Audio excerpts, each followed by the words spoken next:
नमस्कार दोस्तों, जय हिंद, वंदे मातरम। एक बार फिर से आप सभी का बहुत बहुत स्वागत है आपके अपने YouTube चैनल एग्ज़ाम ट्रिकी में। बात करेंगे भाई अपना जो last paper teaching approaches and strategies का है, इसकी यूनिट 3 पर। यूनिट 1 और यूनिट 2 को भैया अपलोड कर दिया गया है। अगर आपने अभी तक नहीं देखा है तो टेलीग्राम ग्रुप पर भैया इसका लिंक भी शेयर कर दिया गया है।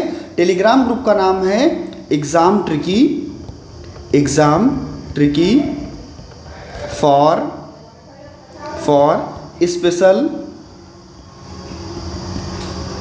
Special education.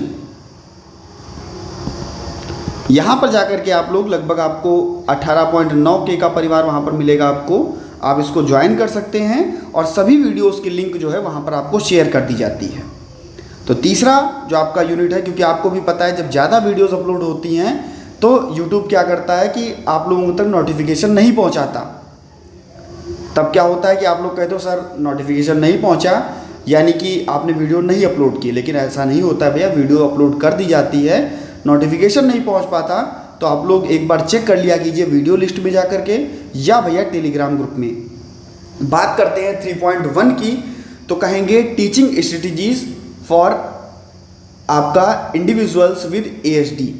ASD के लिए टीचिंग रणनीतियों की बात होगी, स्ट्रेटजीज की बात होगी, तो कहेंगे structure and various support take.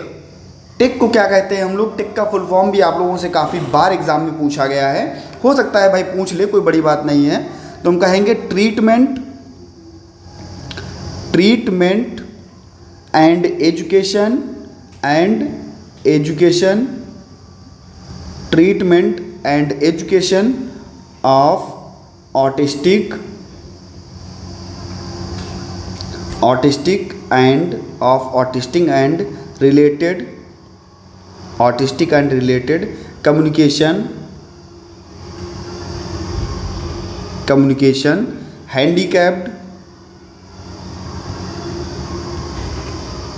Handicapped children. ये क्या होता है भैया? टेक का फुल फॉर्म होता है और आपसे पूछा जाता है ये फुल फॉर्म। कहेंगे treatment and education of autistic and related communication handicapped children. तो इसको स्क्रीनशॉट ले लीजिए और याद कर लीजिएगा, आपके लिए इम्पॉर्टेंट भी है और आपसे पूछा भी जा सकता है। हम कहेंगे टेक जो है वह कार्यक्रम के भाग के रूप में विकसित संरचित शिक्षण ऑटिज्म से पीड़ित व्यक्तियों की अनूठी सीखने की ज़रूरतों के रूप में एक शैक्षिक दृष्टिकोण है। जो ऑटिज्म बच्चे हैं इनको सिखाने के लिए आपका टेक का प्रयोग किया जाएगा। ये क्या करता है? ये प्राथमिक लक्ष्य इसका होता है संरचित शिक्षा विधियों और दृश्य सहायता के उपयोग के माध्यम से एक सहायक शिक्षक वातावरण को बनाना। किसके माध्यम से? शिक्षण विधियों के माध्यम से और दृश्य सहायता के माध्यम से बच्चों के लिए सहायक शिक्षक वातावरण बनाना। कौन बच्चों के लिए? हमारे ऑटिस्टिक बच्चों के लिए, ASD वाले बच्चों के लिए, जिसमें छात्र अपने परिवेश को बेहतर ढंग से समझ सके और भैया उसका नेविगेशन कर सके, उसको जान सके, समझ सके। इसमें क्या होता है, इसके जो शेड्यूल्स होते हैं कुछ इस प्रकार से आपका होता है। सबसे पहले हम लोग फिजिकल की बात करते हैं, उसके बाद में हम लोग शेड्यूल्स की बात करते हैं, फिर हम लोग वर्क की बात करते हैं, फिर हम लोग रूटीन की बात करते हैं, देन हम लोग विजुअल स्ट्रक्चर की बात करते हैं। जो भी विजुअल स्ट्रक्चर यहाँ पे बनाया था उसकी बात करते हैं। तो हमने यहाँ पर लिख रखा है पहले हमारा भौतिक संरचना, यानी कि फिजिकल की जब बात करेंगे, सबसे जो हम कह सकते हैं व्यापक रूप से जिसको हम दे सकते हैं, कहेंगे कक्षा में सीखने के माहौल के भीतर स्पष्ट परिभाषित भौतिक स्थान, जैसे कि भौतिक विधियों में काम करके, खेल करके, विश्राम करके। और भैया इसके माध्यम से क्या करते हैं हम लोग? बच्चे को भौतिक संरचना में बेहतर बना सकते हैं, जहाँ पर यह सुनिश्चित किया जाएगा कि कक्षा में हम बच्चे को क्या दें? फिजिकल स्ट्रक्चर दें, जिससे कि वो उन गतिविधियों को कर सके और बेहतर हो सके। दूसरा आपका शेड्यूल की अगर बात करें तो कहेंगे भाई दैनिक गतिविधियों को रेखांकित करने के लिए दृश्य शेड्यूल, दृश्य यानी कि दिखा करके, उसके लिए हम लोग चित्रों का प्रयोग कर सकते हैं, प्रतीकों का प्रयोग कर सकते हैं, लिखित शब्दों का प्रयोग कर सकते हैं। इसके माध्यम से छात्रों को दिनचर्या में बदलाव और परिवर्तनों में भविष्यवाणी जो है उसको बेहतर किया जा सकेगा। हम उसको चित्रों के माध्यम से सिखाएंगे, प्रतीकों के माध्यम से, शब्दों के, लिखित शब्दों के माध्यम से। इससे क्या होगा, जो दिनचर्या में बदलाव हो जाएगा और भैया परिवर्तनों की भविष्यवाणी भी की जा सकेगी। इसके बाद में तीसरा आपका वर्क सिस्टम यानी कि कार्य प्रणाली। कार्य को पूरा करने के लिए स्पष्ट रूप से इसको परिभाषित प्रणाली यानी कि दृश्य निर्देशन जो दर्शाता है कि क्या कार्य किया जाना है, कार्य किस क्रम में किया जाना है, कितना किया जाना है, कब समाप्त होगा, ये आपकी कार्य प्रणाली के अंतर्गत आएगा, वर्क सिस्टम्स के अंतर्गत आएगा। ये क्या होता है, यहाँ पर बच्चा समय सारणी का प्रयोग कर सकता है और स्वतंत्र रूप से चीज़ों को बढ़ावा दे सकता है। निरंतर जो हस्तक्षेप है वो देखने को आपको मिलता है। इसके बाद में कार्य संगठन की बात करें तो स्पष्ट दृश्य निर्देशों के साथ संरचित और संगठित कार्य को करना, इसको विभिन्न प्रबंधनीय चरणों में विभाजित करना और इसके माध्यम से छात्रों का मार्गदर्शन करने के लिए रंग कोडिंग, क्रमांकित चरण और दृश्य समर्थन का उपयोग करके। संरचित शिक्षण में दृश्य समर्थन यानी कि दृश्य अनुसूचियाँ, जहाँ पर हम लोग चित्रों, प्रतीकों, शब्दों का उपयोग करके दैनिक सप्ताह में क्रियाकलाप करेंगे। व्यक्ति की समझ और स्तर के अनुसार हम लोग क्या करेंगे, उसको अनुकूलित करेंगे और दिनचर्या को समझेंगे, समय का प्रबंधन करेंगे। दृश्य निर्देशन में छवियों, लिखित निर्देशों के माध्यम से इसका चरणबद्ध करना, उसको बेहतर करना, शामिल चरणों के माध्यम से उसको याद दिलाना और मौखिक निर्देशन करना। दृश्य सीमाएं क्या होंगी, ये टेप और फर्नीचर के हिसाब से हम लोग भौतिक चीज़ों का कह सकते हैं बेहतर कर सकते हैं। स्थानिक संगठन जो है वो बेहतर होगा। दृश्य संकेतों के माध्यम से, प्रतीकों, संकेतों और तस्वीरों का उपयोग करके हम लोग दृश्य संकेतों के माध्यम से क्रियाकलापों को करा सकते हैं। तो इसका कार्यान्वयन सबसे पहले मूल्यांकन किया जाएगा। यहाँ पर हम कहेंगे सबसे पहले बच्चे का मूल्यांकन नहीं, सबसे पहले आकलन होगा। यहाँ पे मूल्यांकन जब भी होता है मूल्यांकन ही लिख किया जाता है। सबसे पहले बच्चे का आकलन यानी कि व्यक्तिगत कौशल, वरीयता और आवश्यकताओं का जो है आकलन होगा। बच्चों की विशिष्ट क्षमताओं और चुनौतियों को क्या किया जाएगा, समर्थन किया जाएगा। इसमें क्या किया जाएगा, बाद में सेटअप तैयार किया जाएगा जिसमें दृश्य सहायता या दृश्य संरचना के द्वारा सीखने की जो व्यवस्थित जगह होगी उसको बेहतर किया जाएगा और भैया दृश्य समर्थन बच्चे को दिया जाएगा। दृश्य कार्यक्रम, निर्देश और संकेत जो है उसको विकसित करके इसका उपयोग बेहतर किया जाएगा। प्रगति और बदलाव जो होगा वो बेहतर होगा। शिक्षण और इसका लुप्त होना यानी कि धीरे धीरे क्या किया जाएगा, दृश्य सहायता का उपयोग करके इसको बेहतर किया जाएगा, जैसे कि छात्र अधिक स्वतंत्र हो सके और सहायता जो है उसकी बेहतर हो सके। इसका सहयोग करना यानी कि विभिन्न वातावरण में एक रूपता ला करके परिवारों की देखभाल करना और भैया पेशेवरों के साथ में अच्छे से काम करना। इसके लाभ क्या होंगे, तो बच्चे को वातावरण बेहतर मिलेगा, चिंता तनाव कम हो सकेगा, बच्चा स्वतंत्र हो सकेगा, संचार और दृश्य के जो संकेत है उससे बढ़ावा उसको मिल सकेगा और भैया इसके द्वारा हम कह सकते हैं दृश्य सहायता का प्रयोग करके टेक कार्यक्रम का आधार है जो शिक्षक या शिक्षा के लिए एक व्यवस्थित दृष्टिकोण प्रदान करता हो, जो ऑटिज्म से पीड़ित बच्चों के लिए विशिष्ट आवश्यकताओं का सम्मान करे और भैया उनका वृद्धि और विकास को बढ़ावा दे। तो ये आपको यहाँ पर देखने को मिलता है। इसके बाद में हम लोग बात करते हैं बिहेवियर स्ट्रेटजीज़ की, जिसमें हम लोग अप्लाइड बिहेवियर एनालिसिस की बात करेंगे, जिसमें हम लोग भैया जिसको हम लोग ABA के नाम से जानते हैं, फुल फॉर्म पूछ ले, applied behaviour analysis, verbal behaviour analysis, cognitive behaviour therapy और इन्फोर्समेंट की हम लोग यहाँ पर बात करेंगे। सबसे पहले हम लोग बात करेंगे ABA की, इसको हम लोग अप्लाइड बिहेवियर एनालिसिस के नाम से जानते हैं। अप्लाइड बिहेवियर एनालिसिस यानी कि हम कह सकते हैं ये आपका एक प्रकार का चिकित्सकीय हस्तक्षेप सेवा होगी जो तकनीकों के माध्यम से सामाजिक संचार और सीखने के कौशल में क्या करेगी, सुधार करेगी। बच्चों में सामाजिक कौशल में बेहतर करना, संचार कौशल को बेहतर करना, तकनीकों के माध्यम से सीखने के कौशल को बेहतर किया जाएगा। इसमें बच्चों के कह सकते हैं मोटर कौशल का विकास करना, ये सारी चीज़ें जो होंगी वो अप्लाइड बिहेवियर एनालिसिस में शामिल होंगी। इसमें हम ABA के द्वारा, अप्लाइड बिहेवियर एनालिसिस के द्वारा बच्चे की भाषा, संचार कौशल को सुधार कर सकते हैं और क्या कर सकते हैं भैया, ये एक प्रकार की आपकी थेरेपी जो कि मनोवैज्ञानिक आधार पर होती है। व्यवहार वास्तविक जीवन में स्थितियों को कैसे बेहतर करना होगा, इसको बढ़ाने के लिए कैसे सहायता करनी होगी, तो ये सारी चीज़ें आपको यहाँ पर देखने को मिलती है, जहाँ पर संचार, सामाजिक कौशल, स्वयं की देखभाल, खेल, मोटर कौशल, शैक्षिक शिक्षा, ये सभी चीज़ें जो होती हैं वो बेहतर होती हैं। इसमें आपकी तकनीकियाँ जो होती हैं हम कह सकते हैं इसके घटक तो ये आपके दिए ही हैं, लेकिन हम अगर तकनीकियों की बात कर लेते हैं तो कहते हैं भाई इसकी तकनीकें जो होंगी उसमें हम कह सकते हैं बच्चे को पॉजिटिव रीइंफोर्समेंट देना, बच्चे को निगेटिव रीइंफोर्समेंट देना और बच्चे को लिए संकेतों का उपयोग करना। बच्चे को पॉजिटिव रीइंफोर्समेंट दे करके, बच्चे को निगेटिव रीइंफोर्समेंट दे करके, संकेतों के माध्यम से हम क्या करा सकते हैं, बच्चे को बेहतर करा सकते हैं। उसमें क्या होगा, पॉजिटिव रीइंफोर्समेंट में सकारात्मक सामाजिक जो भी प्रोत्साहन होगा वो बच्चे को देंगे। बच्चों के लिए हम लोग कभी कभी रीइंफोर्समेंट को हटा लेते हैं तो आपका नकारात्मक रीइंफोर्समेंट, और संकेतों के माध्यम से हम लोग बच्चे को सिखा देते हैं। तो ये आपका मौखिक संकेतों के माध्यम से विशेष रूप से बच्चे को प्रोत्साहित करके भैया उनको हम लोग सिखा सकते हैं। तो ये आपको देखने को मिलता है। इसके बाद में हम लोग कार्यात्मक व्यवहार मूल्यांकन की बात कर लें, आपका फंक्शनल बिहेवियर एनालिसिस की बात कर लें तो यह होगा, यह व्यवहार के उद्देश्य या कार्य की पहचान करेगा, व्यवहार के विशिष्ट कार्य के अनुरूप हस्तक्षेपों को डिज़ाइन करेगा। इसकी तकनीक क्या होगी, तो कहेंगे सकारात्मक परिणाम प्रदान करके व्यवहार को मजबूत करना, वांछित प्रतिक्रियाएं जो बच्चा कर रहा है उसको और अच्छे से कराना, उसकी सहायता देना और भैया उसके लिए संकेत प्रदान करना। इसमें हम कह सकते हैं नकल के माध्यम से वांछित व्यवहार को हम लोग प्रदर्शन करवा सकते हैं।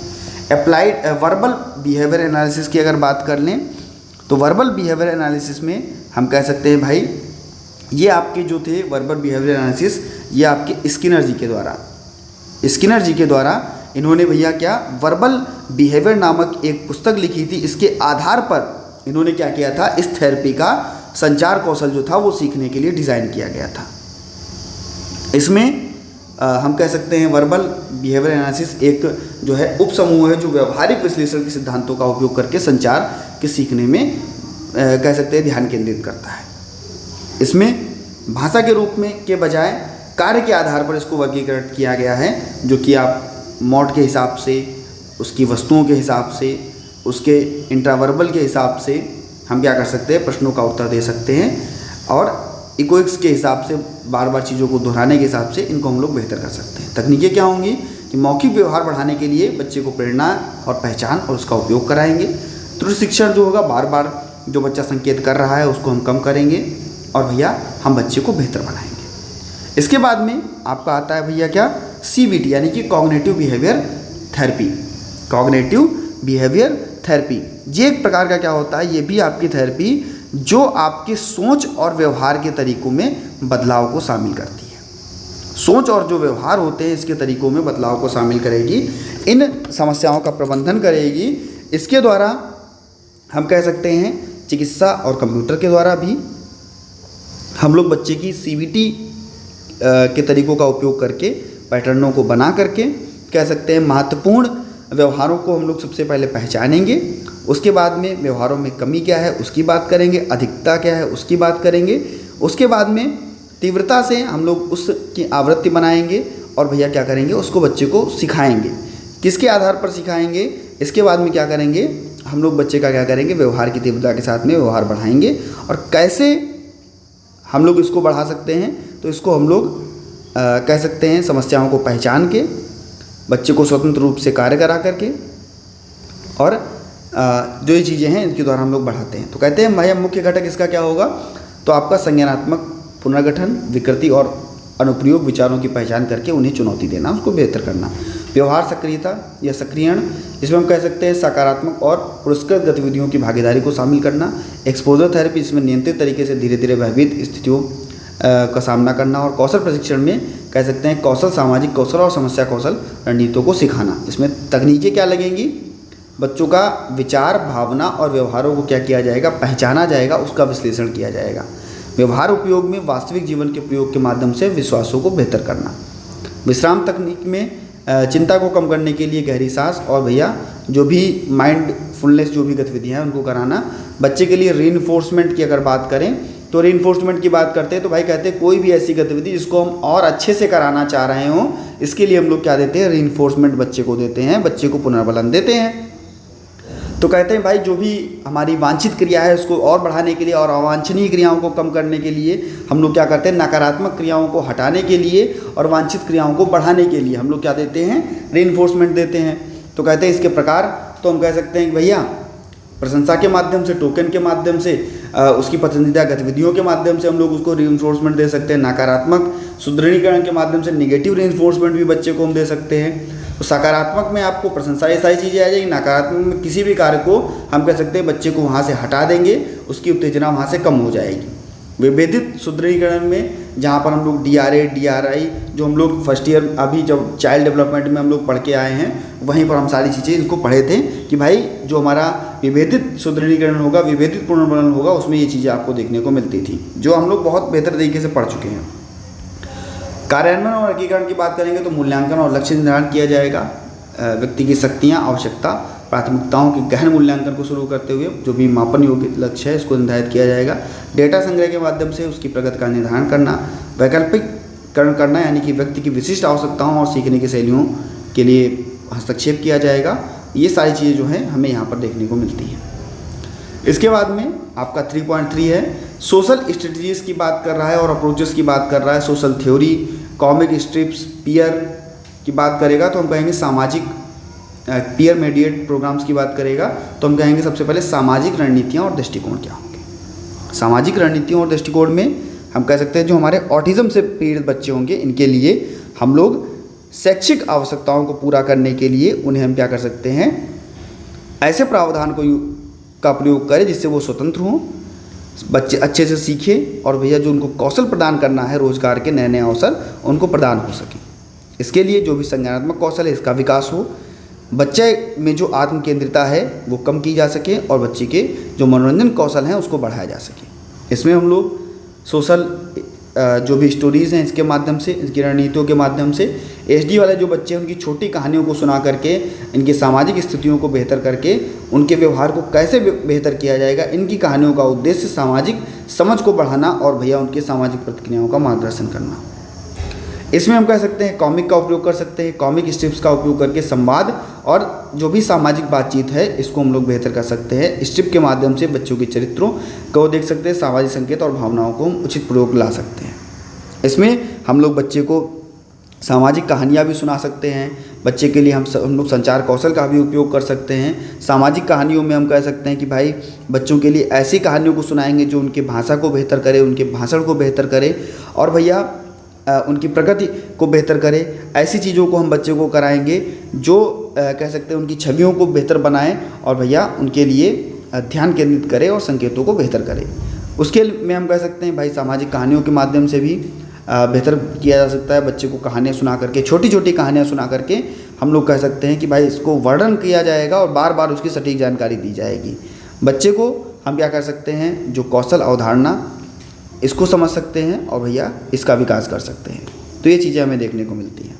इसके बाद में पीयर मीडिएट प्रोग्राम्स में हम कह सकते हैं पीयर मीडिएट प्रोग्राम जो सभी छात्रों और साथियों को प्रशिक्षित किया जाएगा ताकि वे साथियों से सामाजिक कौशल को बेहतर कर सके और उनका अभ्यास जो है बेहतर हो सके। ये प्रोग्राम सहकर्मी समर्थन और मॉडलिंग के माध्यम से इसको बढ़ावा मिलेगा। इस प्रोग्राम का उद्देश्य सामाजिक समावेशन को बढ़ावा देना और व्यक्तियों के साथ सकारात्मक और सामाजिक संपर्क को बेहतर करना। इन सामाजिक रणनीतियों के माध्यम से हम कह सकते हैं कि भैया इसका उपयोग करके बच्चे में इसके जो सामाजिक कौशल है, सामाजिक वातावरण है, आत्मविश्वास है, इसकी सहभागिता, इसको हम लोग बेहतर कर सकते हैं और बच्चे को मजबूत कर सकते हैं। जो भी जीवन की गुणवत्ता है उसको हम लोग बढ़ा सकते हैं। तो ये चीज़ें हमें यहाँ पर देखने को मिलती हैं जहाँ पर हम बच्चे की संचार कौशल को बेहतर करते हैं, बच्चे को जो अमूर्त चीज़ें हैं उनके बारे में बताते हैं और बच्चे के व्यक्तित्व को हम लोग क्या करते हैं, समर्थन करते हैं। छोटी छोटी बातों का हम लोग समर्थन करते हैं। तो ये हम लोग यहाँ पर कर सकते हैं। HD वाले बच्चों के लिए खास करके हम लोग खेल के माध्यम से इनकी रणनीतियों को अपनाते हैं, उनकी रुचि के माध्यम से विकासशील साथियों के साथ में हम बेहतर बनते हैं और भैया बेहतर कार्य करते हैं। सामाजिक कौशल में भी जब ट्रेन करेंगे तो बच्चे की लक्ष्य के बारे में बात करेंगे, साथियों की पहल के बारे में बात करेंगे, क्या बच्चे को देना है और उसकी ज़रूरत क्या है, इस पर हम लोग चर्चा करते हैं। बात करते भाई 3.4 की, तो कहते हैं strategies and approaches, learning experience, alternate programme, pre schools and their parents leap. अब आप समझ जाते हैं मैं लीप, इसके बाद में ये आपकी फुल फॉर्म है एक आपकी, इसके बाद में आपकी जैस्पर की फुल फॉर्म, ये सभी आपसे पूछी जा सकती है। ये सभी आपके लिए इम्पॉर्टेंट हैं, ये आपसे पूछी जा सकती है। खास करके ये आपका अर्ली स्टार्ट डेनवर मॉडल, जिसको हम लोग ESDM के नाम से जानते हैं। लीप यानी कि learning experience and alternate programme, जिसको हम लोग लीप के नाम से जानते हैं।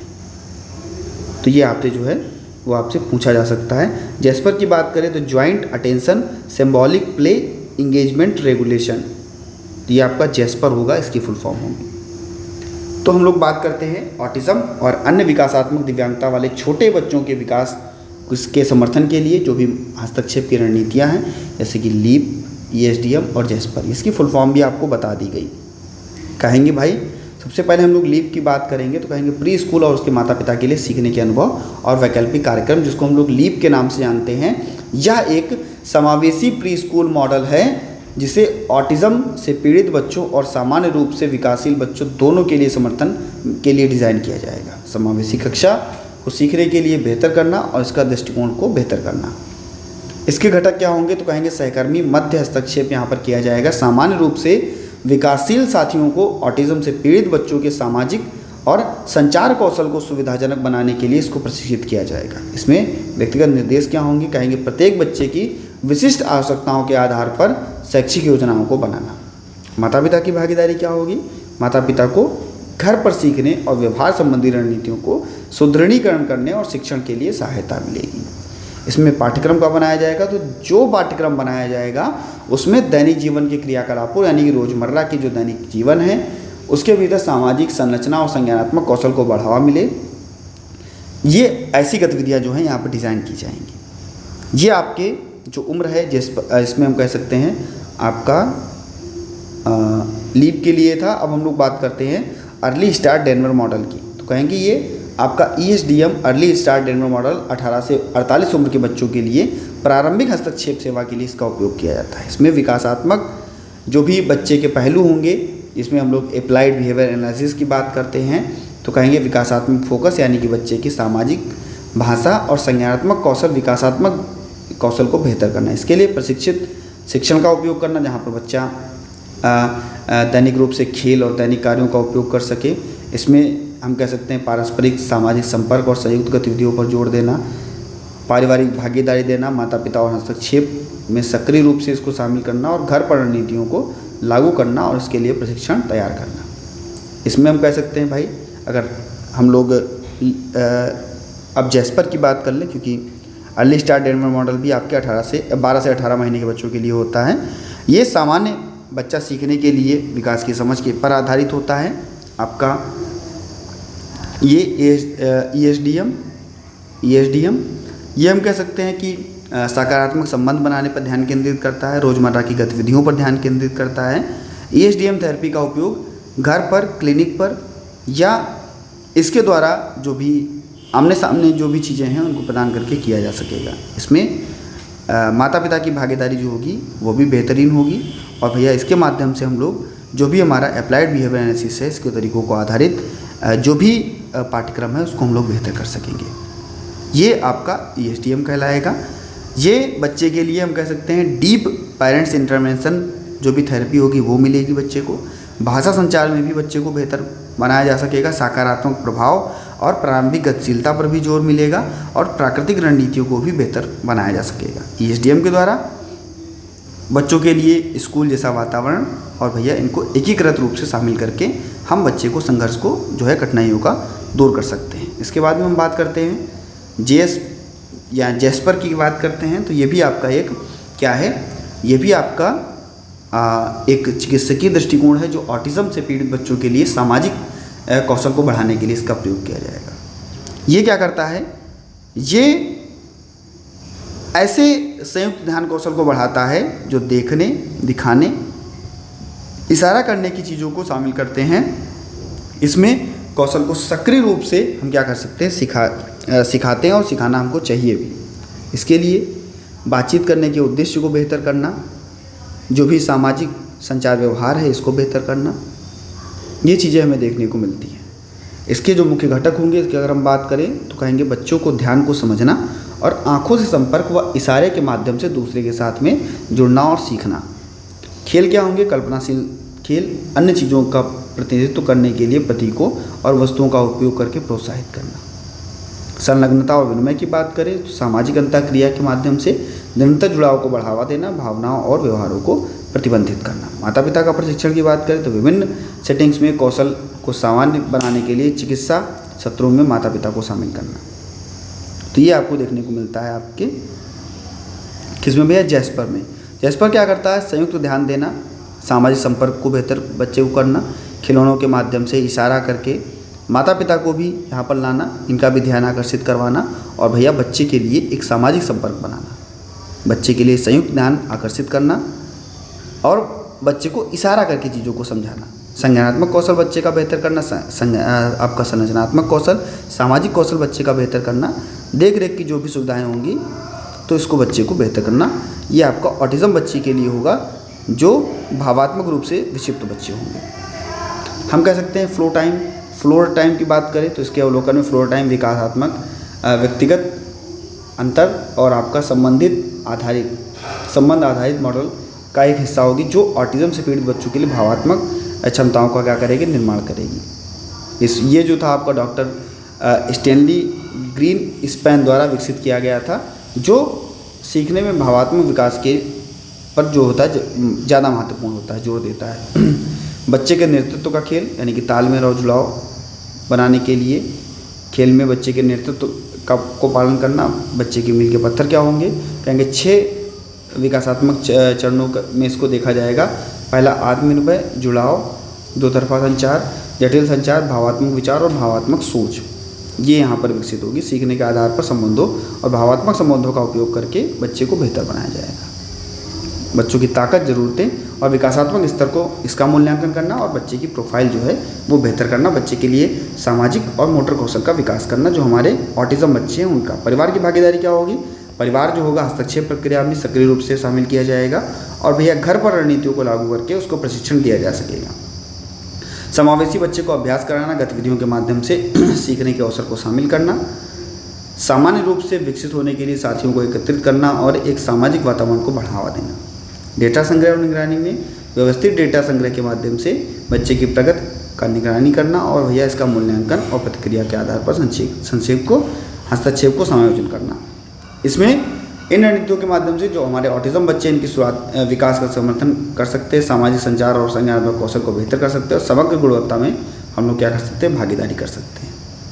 इसके बाद बात करते हैं 3.5 की, तो कहते हैं ऑटिज़म स्पेक्ट्रम डिसऑर्डर वाले जो बच्चे, इनमें शिक्षण और सीखने के तरीकों के विचार, शिक्षण और सीखने के तरीकों के लिए विचार पर बात करेंगे तो कहेंगे सबसे पहले हम लोग बात करते हैं ऐसी रणनीतियों की बात करेंगे जो बच्चे को बेहतर बनाएं और बेहतर सीखने के अवसर दें। जिसमें व्यक्तिगत शिक्षण की बात करें, आकलन और मूल्यांकन के द्वारा प्रत्येक बच्चे की अद्वितीय आवश्यकताओं, क्षमताओं और रुचियों का आकलन करेंगे। उसके बाद में भैया क्या करेंगे, उसकी हम लोग IP तैयार करेंगे विशिष्ट लक्ष्यों और उद्देश्यों को संबोधित करके। इसके बाद में हम लोग लक्ष्य बनाएंगे, भैया क्या कैसे बच्चे को पढ़ाना है, कैसे निर्धारित करना है और बच्चे की गति और सीखने के लिए जो भी समायोजन होगा वो करेंगे। बच्चे को हम लोग दृश्य समर्थन देंगे, जो आपका विजुअल शेड्यूल होगा उसको अपनाएंगे, यानी कि दैनिक गतिविधियों और दिनचर्या को चित्रों, प्रतीकों या लिखित शब्दों के माध्यम से बेहतर करना और बच्चों के लिए दिनचर्या का अनुमान लगाने के लिए जो भी ट्रांजिशन होगा इसके लिए इसको तैयार करना। विजुअल निर्देशन में कार्यों को पूरा करने के लिए एक चरण दर्शाना और भैया बच्चों को स्वतंत्र और आत्मनिर्देशन में वृद्धि करना, ये आपको देखने को यहाँ पर मिलता है। इसके बाद में संवेदनात्मक आवश्यकताओं में बच्चे की प्रोफाइल, जो भी बच्चे की प्राथमिकता क्या है, क्या सीखना चाहता है, उसको अनुकूलित करके क्या करना, बाधाओं को कम करना और संवेदनात्मक उपकरण को बढ़ाना, यानी कि तकनीकी संवेदनात्मक खिलौने व अन्य उपकरणों के माध्यम से इसका उपयोग करना। कम्युनिकेशन सपोर्ट में संप्रेषण समर्थन में वैकल्पिक और संप्रेषण करना, यानी कि AAC का उपयोग करना। आर्गुमेंटिव एंड अल्टरनेटिव कम्युनिकेशन का उपयोग करना, जो कि हमारे गैर मौखिक बच्चों के लिए पिक्चर एक्सचेंज कम्युनिकेशन, जिसको हम लोग PECS के नाम से जानते हैं। इसके हम कह सकते हैं कि सांकेतिक भाषा और संप्रेषण डिवाइस को बेहतर करना। बच्चे के लिए हम लोग भाषा विकास को बेहतर करेंगे, जो सीखने के बढ़ावा देने के कौशल होंगे, कहानियाँ होंगी, इसको हम लोग बेहतर करेंगे। और बच्चे के लिए हम लोग PBIS का प्रयोग करेंगे, सकारात्मक व्यवहार समर्थन बच्चे को देंगे, जहाँ पर रीइंफोर्समेंट का प्रयोग करेंगे। रीइंफोर्समेंट के द्वारा बच्चे को प्रोत्साहित करके सकारात्मक व्यवहार और नकारात्मक व्यवहार, ये हम लोग तकनीक लगा सकते हैं, जिससे क्या होगा भाई, सामाजिक कौशल बच्चे का बेहतर होगा। कहानी और रोल प्ले के माध्यम से गतिविधियों को बेहतर करेंगे। और भैया फ्लो टाइम का भी हम लोग यहाँ पर उपयोग करेंगे, जैस्पर का उपयोग करेंगे, जो अभी जो आप लोगों को बताया। बहुविषयक टीम भी यहाँ पर लाई जाएगी, जहाँ पर सभी होंगे, भाषा चिकित्सक, व्यवसाय चिकित्सक, हमारे फिजियोथेरेपिस्ट, सभी जो होंगे वो बच्चे के समन्वय को बेहतर करेंगे। और भैया इसके लिए उसके पहलू जो होंगे उसको कवर किया जाएगा। परिवार की भागीदारी भी होगी, जहाँ पर हम परिवार के द्वारा समर्थन करके उसकी रणनीतियों को शामिल करके उसको हम लोग निरंतर और सुनिश्चित जो है निरंतरता को सुनिश्चित करके उसको और बेहतर कर सकेंगे। तो ये सारी चीज़ें बच्चे के पढ़ने लिखने और जो ये संबंधी कौशल है, इनको बढ़ावा दिया जा सकता है। इसमें विकास को प्रोत्साहित करके आत्मनिर्भर बनाना और आत्मविश्वास को प्रोत्साहित करना। तो हमारे एचडी वाले बच्चों के लिए आपको ये यूनिट 3 में देखने को मिलेगा। नेक्स्ट यूनिट आपकी यूनिट 4 होगी। अगर भैया वीडियो अच्छी लगी हो तो लाइक कर देना और सभी मित्रों तक वीडियो को शेयर कर देना। और पहली बार थी सब्सक्राइब करने के बाद में बेल आइकन में ऑल का ऑप्शन प्रेस कर लीजिएगा। नॉन स्टॉप भैया, कोई भी बीच में बाधा नहीं बनती है आपके, केवल आपको पढ़ाया जाता है और कोशिश की जाती है कि ज़्यादा से ज़्यादा आप लोग यहाँ से सीख करके जाएं। मिलता हूँ दोस्तों नेक्स्ट वीडियो में, बने रहिएगा आपके अपने चैनल एग्जाम ट्रिकी पर। धन्यवाद।